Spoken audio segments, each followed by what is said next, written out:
सोमवती अमावस्या की भावपूर्ण कथा। सोना धोबिन।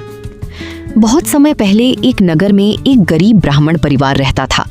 उस परिवार में एक सुंदर, संस्कारी और धर्मपरायण कन्या थी। एक दिन एक ज्योतिषी ने उसकी जन्मपत्री देखकर कहा, इस कन्या का विवाह तो होगा, लेकिन विवाह के तुरंत बाद इसके पति की मृत्यु हो जाएगी। ये सुनकर माता पिता के पैरों तले जमीन खिसक गई। वे दिन रात चिंता में डूब गए। एक संत महात्मा ने उन्हें बताया कि समुद्र पार एक गांव में सोना धोबिन नाम की स्त्री रहती है। वो इतनी पतिव्रता और पुण्यवान है कि उसके आशीर्वाद से ये संकट टल सकता है। कन्या की माँ अपने बेटे और बेटी को लेकर सोना धोबिन के गांव पहुंची। वे वहां चुपचाप रहने लगे। हर सुबह अंधेरे में उठकर सोना धोबिन के घर की सफाई करती, आंगन लीपती, बर्तन मांजती और सारी काम कर देती। कई महीनों तक ये क्रम चलता रहा। सोना धोबिन सोचती कि ये सब काम कौन कर जाता है।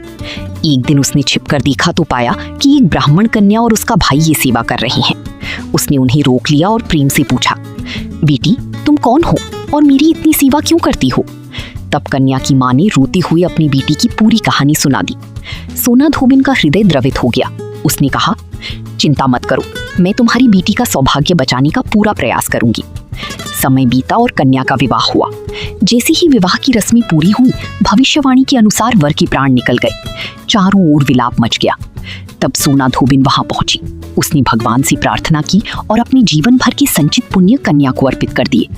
उसकी पतिव्रता शक्ति और त्याग के प्रभाव से मृतवर फिर जीवित हो उठा। विवाह मंडप में खुशी की लहर दौड़ गई।